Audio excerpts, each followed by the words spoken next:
Our forefathers made very clear that our democracy would only survive if there were individuals who were willing to give something back to this country, to be able to dedicate themselves to what this democracy and our freedom are all about. And the fact that there are young men and women who are willing to make that kind of sacrifice, to give something back to this country, is what makes America strong. God bless you and God bless the Marines.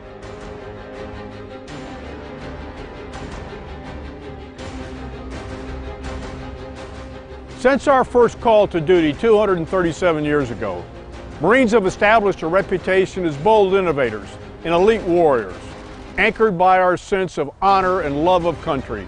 The service of Marines during conflict, peace, and uncertainty has demonstrated an ageless ethos of fidelity and courage that has established who we are.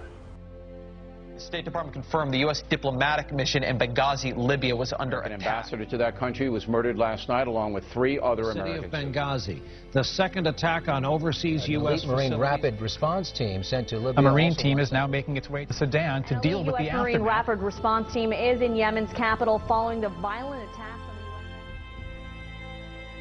the Our nation has come to understand that when a crisis occurs or security is threatened, Marines respond quickly and unfailingly. We accomplish the mission, not most of the time, but every time. This is who we are. This is our legacy.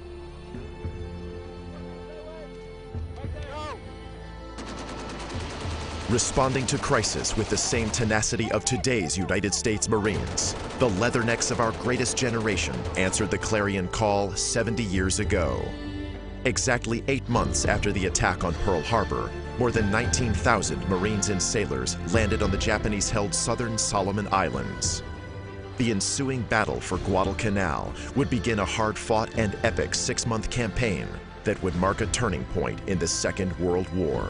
Guadalcanal was probably one of the most important battles to really occur during World War II. It was the very first ground offensive that was going to be conducted against the Imperial Empire of Japan. The most important thing about Guadalcanal was it really did turn back the tide.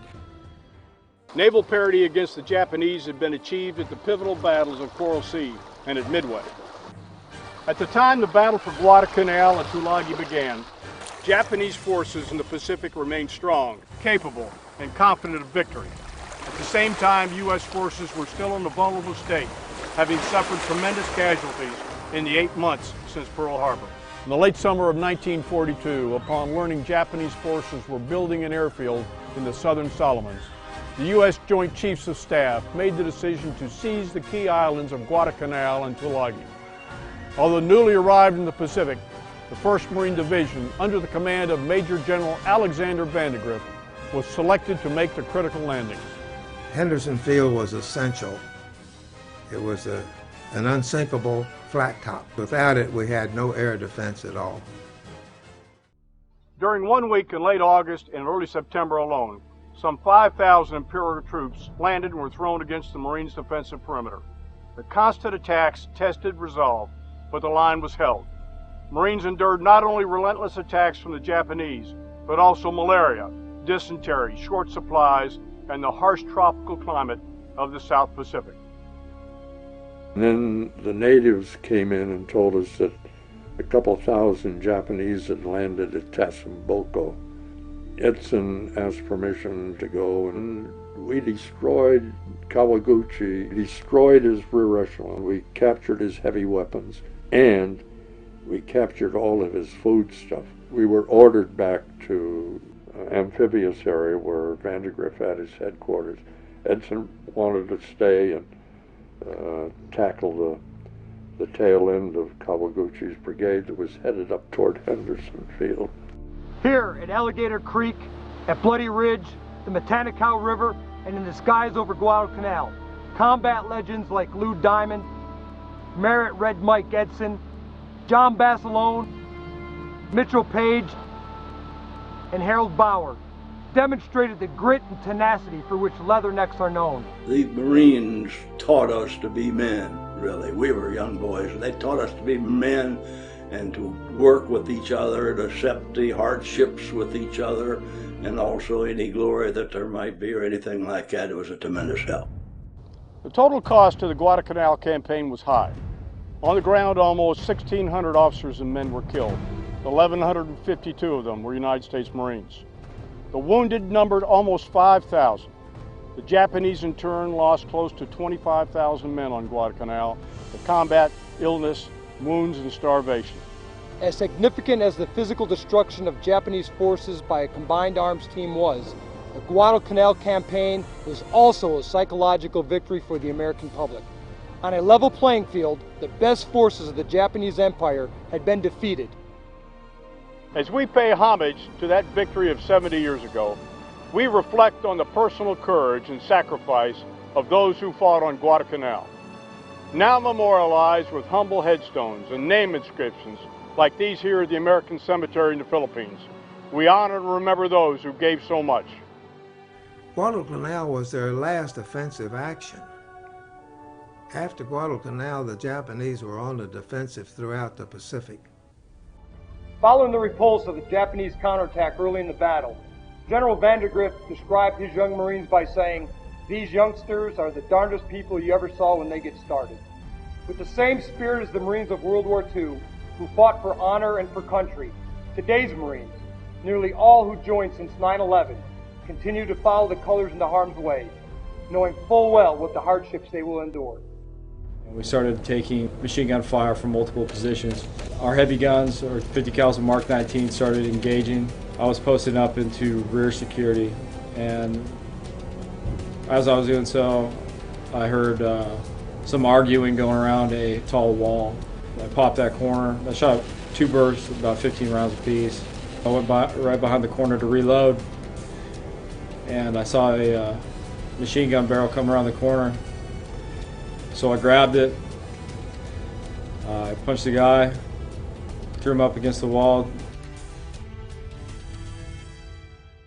The combat valor, confident professionalism, and selfless commitment of today's Marines stand with any in our history. All of us in the Marine Corps family realize our role as America's premier crisis response force. We remain the first to fight.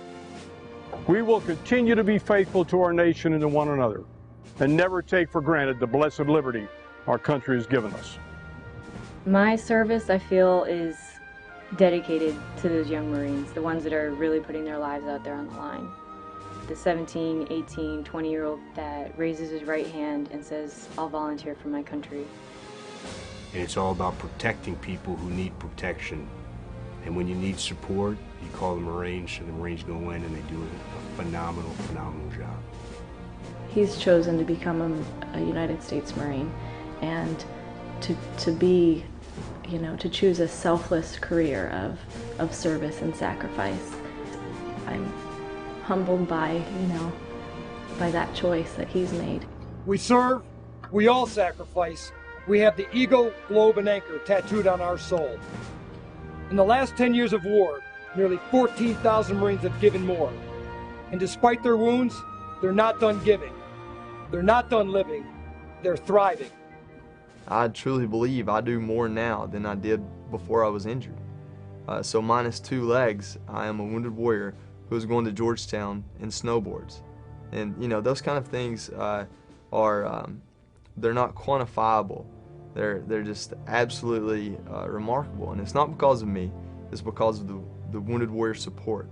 Like all Marines, our wounded warriors live life to the fullest. Participating in sports, they regain their self-confidence and remember again the value of being on a team. They also continue to give back. Some return to their active units, while others succeed in business, and even more return to school. Regardless of hardships resulting from their wounds, these warriors demonstrate some of the purest qualities of Marine selflessness. I believe every Marine from boot camp gets taught that you don't represent yourself anymore. You represent your country, you represent the Marine Corps, and you represent, most importantly, the ideals that the Marine Corps puts first. Just remember that there's no limitations to what you can do. Those guys at Walter Reed are proving that every day. For the rest of the Marine Corps, just remember that those guys are still your brothers, and they're out there still fighting the fight every day.